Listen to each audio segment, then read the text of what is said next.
Well, I'm sure you can tell from the thumbnail that I'm about to start running my mouth. Give me your wigs. You don't know what to do with it. Give me your wig. Listen, on patreon.com/AdrianExpression, I recently put up my article entitled 5 Lessons That 2019 Taught Us. I also put up the most recent episode of the Expression podcast entitled The New Year is Upon Us. Also, I put up the latest episode of the audio series coming from Zeraxia, Wrath of the God King, an ebook that I wrote. Go over there, check it out. Get your life. Now onto the topic of this video. I was going to take these topics and just kind of put them in one of my regular videos where I just talk about some of the most interesting things or craziest things that have been happening recently. Y'all already know how I do it, but I say, you know what? I want to take the time to really dig into this. I knew that because of what this was, I would be running my mouth nonstop. So I said, let me just give myself the open platform to get it on out. I'm gonna start with Ari Lennox. So there was this huge debate online, and I don't even know why there was a debate in the first place, because Ari Lennox was standing up for herself and also for black women. So it's just, I don't even understand why we're debating whether or not we should make black women feel like they're animals or something. Like, I don't know what's debatable about that shit, but nevertheless, there was a debate happening, and people were going off, and I stepped away from it because I said, instead of just ranting and raving on Twitter, let me just present it as a YouTube video, because I was getting ready to just be dragging all day I was. So I'm gonna read to you the tweet that set off all of the debate and arguments that have been happening over the recent days, right? So this is it. Ari Lennox and Teyana Taylor's ability to have dangerously high sex appeal while simultaneously looking like Rottweilers will always amaze me. And I'm just like, whoa, girl, that's some strong language to be using against motherfuckers who look like your mama and your auntie and your sisters. But we're gonna move right along. Now, of course, when you're online and social media and all of that, there's going to be a whole bunch of tweets dragging celebrities and shit. But I think the reason why this really went off, like the reason why this really struck a chord in people, is just that Rottweiler sitting in the middle of that tweet, and the fact that black women have always been historically dehumanized and compared to animals and all this shit, right? So of course we started dragging, but there was another side of Twitter who's just like, you need to get over it. You're a celebrity. You need to, and it's just crazy because while they were dragging Ari Lennox for sticking up for black women, they ended up confirming the things that she was talking about. I mean, coming out of the woodwork, they're talking about, you black bitches need to just get some self-esteem. I'm like, whoa, girl. Well, yeah, I mean, it's just a cycle. Instead of it being the circle of life, it's actually the circle of death. It's the circle of destruction. And to go even further, Ari Lennox, I remember her tweeting something about like, y'all need to stop dragging my nose or my black ass nose. It is what it is. And it's just crazy because she's been highlighting how she's had to put up with this time and time and time again. And what stings the most, which is what I think she's trying to say, is the fact that, okay, yeah, we know that we're growing up in this white supremacist, and we know we're living in this anti-black ass society, but it just really sucks when it comes from your own community. Like, your own community is sitting here telling you that you look like all types of dogs, your nose too wide, dehumanizing your black ass with they black asses. I mean, like I said so many times, I don't understand how y'all are getting up here dragging motherfuckers. Post a picture of your mama. Post a picture of your mama. You talking about black women look like Rottweilers and shit. Post a picture of your mama. We'll put them side by side, and it's crazy because they end up looking alike. They look identical. Sis, look in the mirror. What are you talking about?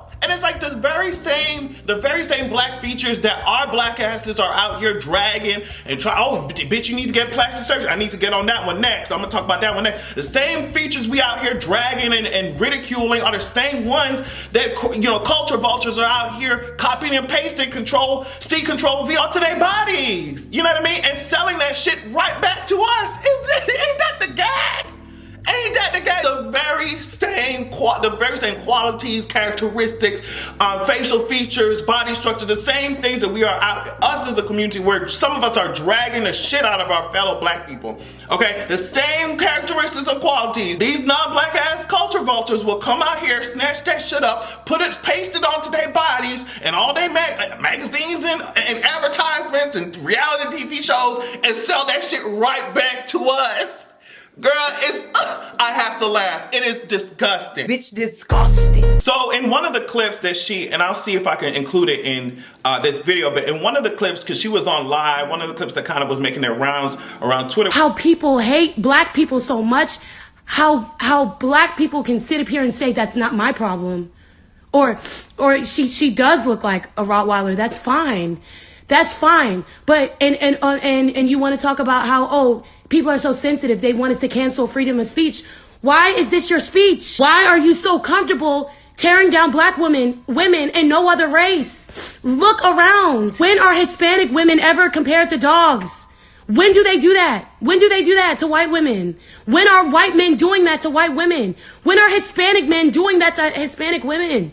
They're not doing it. It was just her talking about, hey, like, why I'm so sick of this. I'm so sick of this happening. Why do y'all do this to black women? And then she goes on to say, you don't see white men talking about white women like this. You don't see Hispanic men talking about Hispanic women like this. And I get the sentiment behind that. Of course, patriarchy is everywhere, and men, no matter their racial group, they drag the shit out of women all the time. But I think what she's trying to zone in on is the fact that it's a visceral anti-black ass place that it comes from, and you don't even, you walk around thinking that you're gonna be safe in your own community, and it's just like, damn, all these other groups are fucking with us, are fucking us over, and you want to sit here and drag the shit out of my black woman ass when we're already like, we're already facing so many threats that come from outside our group. I think that's what she was trying to say, and other people are like, oh my god, stop acting like white men don't drag their women. Yes, they do, but it's the focal point of anti-blackness that makes this shit so disappointing. It's just like, you can't even see that the reason why you're dragging this woman for her facial features is because you've been brainwashed into thinking that these features are not attractive over and over through generations.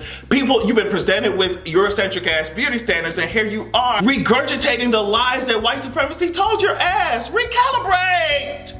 That's gonna be the motto for 2020. Recalibrate. Yeah, we got a lot of recalibrating to do, okay? And I'm gonna move on to Blue Ivy. Let me read it to make sure this is right. So this is centering around Kay Austin Collins, who is a Vanity Fair film critic, and Violet Luca, I think, or Lucha, girl, I don't even know. She is a web editor for Harper's. So let me just read you some of the things that were going on that made social media just erupt. Kay Austin Collins said, I have a feeling the Jay-Z face jeans are really about to hit Blue Ivy.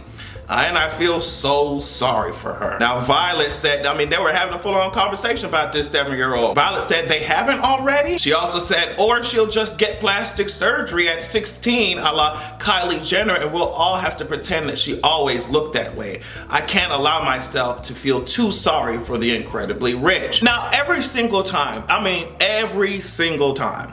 that Beyonce posts a picture of her goddamn kid, it's always some bullshit that erupts. Always, okay? Like, a lot of people are wondering, why don't Beyonce ever post her kid and all this? It's because it doesn't matter if the girl's running around and playing with her toys, having fun with her mom, having fun with her family at the beach or something. Y'all find a way and you infuse it, you inject it with the obvious and poisonous anti-blackness. You inject it every time. It don't matter what the girl is doing, y'all find a way to shit on her every time. The girl is 7 years old. And you know what? When she gets to a certain age and she's able to sit her ass down, because it's gonna be unavoidable, I guess, unless she locks herself in some dungeon that don't have no Wi-Fi. Unless, like, when this girl gets to a certain age and she starts to read some of the shit y'all be saying about her ass, and it's so crazy, like I said, because when it comes from your own community, it's really fucked up. I said this in a previous video. I remember when y'all asked us, we're dragging Blue Ivy because of her hair and all of this. And it's just like, I was like, you know, she's gonna grow up, she's gonna read all this shit, and it's gonna really suck when she looks at y'all profile pictures and y'all abbies and shit, and she sees that just the hair be looking the same as her hair, and y'all skin look the same as hers, y'all facial features look the same as hers, and it's gonna be like she's living in Inception. No kid should have to go through that shit. No one should have to grow up and read the shit that was said about them. Like what are y'all doing? I'm extra hard on the people who look like her. I'm sorry, like it doesn't make any sense. Since I'm sitting here with this wide ass nose, you see what I'm saying, big ass forehead that's protruding, I'm giving you strong ass jawline and big ass lips. What do I look like?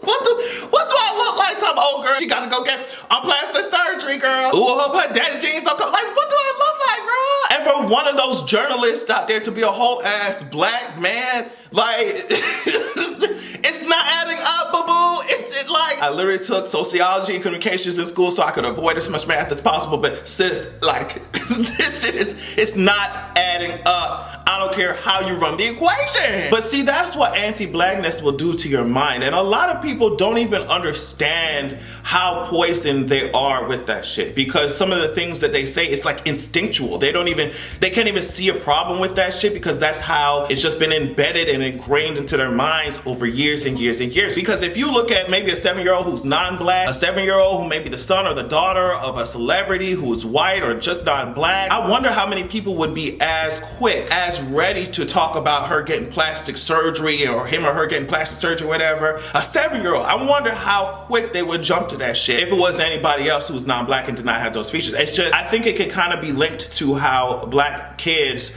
are automatically seen as adults, you know what I mean, in certain situations, while non-black people maintain their youth and innocence until they're like damn near 30, 40 years old. You see what I'm saying? I think the anti-blackness is so pervasive that we haven't even really fully understood what it has done to us, our parents, our grandparents, what it's doing to us right now. I think that it's going to take so much more dissection and introspection and unlearning and recalibration for us to really sit down and look at everything that it has done and we're doing to each other because of anti-blackness. It's just sad. And there are gonna be people arguing like, well, girl, that's just one, there's just a couple of people. Just y'all need to stop paying attention to those people who are trying to drag you and pay attention to people who are trying to uplift you. And it's like, no, we need to, there's a bigger discussion to be had than just 1 or 2 or 5 or 6, honestly, thousands of tweets. It's about the underlying message. It's about what you are thinking about, honestly, what you're thinking about yourself, what messages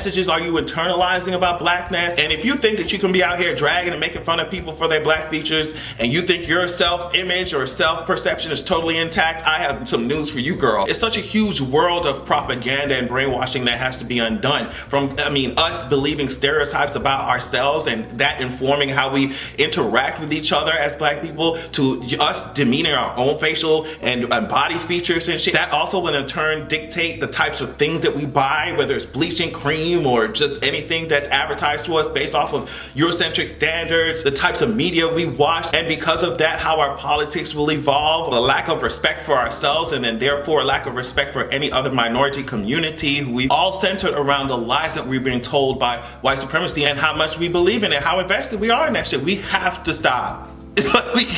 We gotta do better day by day, step by step. I wish I had all the answers. I wish I could just press a button and just erase that shit from our minds. But when your eyes are a little bit open, and I just say mine are a little bit open because I think we all have a lot of things to unlearn and undo. But when you can see certain things, you can see how these actions that we're taking are fucking up our own community and are damaging ourselves, and you know where it comes from. It's just like, I want to shake everybody, like, wake up, wake up. But yeah, I would love to hear your thoughts on this, because there was a lot of discussion on social media, a lot of back and forth, a lot of angry people, but also a lot of insight. Tell me what you think about it. I love you all so much, and make sure that you have a good goddamn evening.